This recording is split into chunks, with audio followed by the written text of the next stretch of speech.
नमस्कार. निवेदक विठ्ठल पवार या माझ्या यूट्यूब चॅनलमध्ये आपल्या सर्वांचं सहर्ष स्वागत करत आहे. Ramzan Eid special report.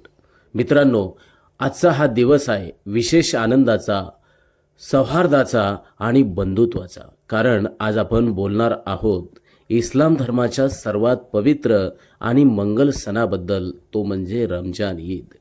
रमजान ईद, ज्याला ईद उल फित्र असंही म्हणतात, हा केवळ एक सण नाही तर त्याग, संयम, दानधर्म आणि माणुसकीचा उत्सव आहे.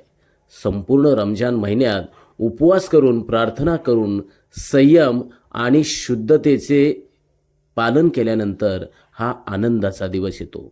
या विशेष रिपोर्ट व्हिडिओमध्ये आपण जाणून घेऊया रमजान ईदचा इतिहास, महत्त्व, परंपरा आणि या सणाशी संबंधित काही अत्यंत महत्त्वाच्या रोचक गोष्टी. चला तर मग या पवित्र सणाच्या आनंदात आपणही सहभागी होऊया आणि सगळ्यांना म्हणूया ईद मुबारक.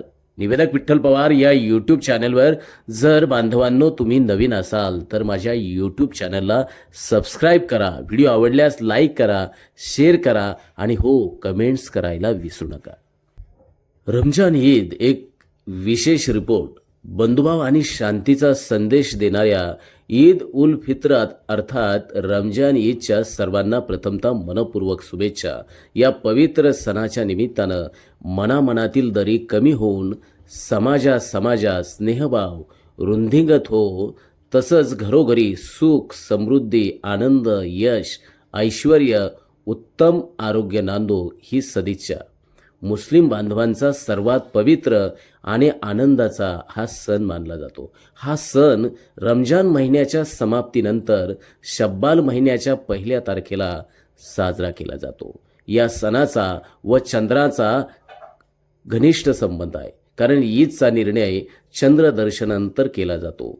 उपवासातून मुक्तता आणि आनंदपूर्तीची शुभ सूचना खरं तर चंद्रावरती अवलंबून असते. त्यामुळे ईद का चांद हा वाक्प्रचार बनला आहे. पूर्वी ईद 2 दिवस साजरी होत असते. इस्लामच्या आधी ईद जहालियात नावाची ईद होत असे, जो संपूर्ण संयम, भक्ती आणि उपवासासाठी प्रसिद्ध आहे. मुस्लिम या महिन्यात सूर्योदय ते सूर्यास्त पर्यंतचा उपवास करतात, ज्याला रोजा म्हणतात. या काळात ते अन्न, पाणी आणि वाईट विचारांपासून दूर राहून अल्लाची इबादत करतात. रमजान महिन्याच्या शेवटी चंद्रदर्शन झाल्यानंतर ईदची अधिकृत घोषणा केली जाते.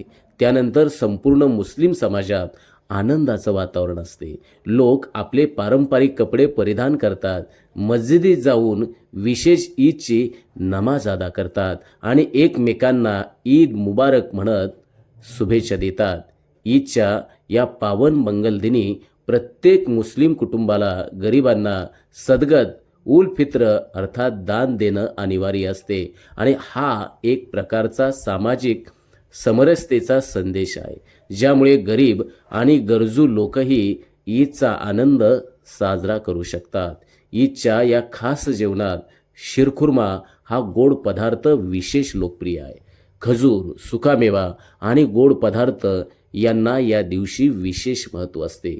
कुटुंबीय आणि मित्रमंडळी एकत्र येऊन हा आनंद उत्सव साजरा करतात. ईद हा सण फक्त मुस्लिमांसाठी नाही तर संपूर्ण मानवजातीसाठी प्रेम, बंधुत्व आणि क्षमाशीलतेचा संदेश देतो. भारतासारख्या विविधतेने नटलेल्या देशात हा सण सामाजिक ऐक्य आणि सद्भावनेचं प्रतीक मानला जातो. आजच्या डिजिटल युगात लोक सोशल मीडियाद्वारे एकमेकांना ईदच्या शुभेच्छा देतात. तसेच online shopping, virtual get together आणि डिजिटल भेटवस्तूंच्याद्वारे या सणाचा आनंद घेतला जातो.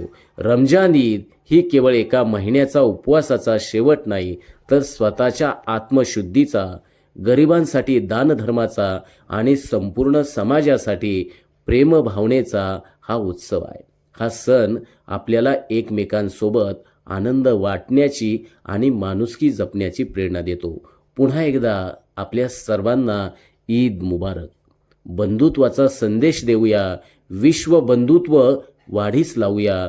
रमजान ईदच्या या पावन मंगल दिनी हीच धरुणी मनी इच्छा. सर्वांना रमजान ईदच्या मनपूर्वक शुभेच्छा.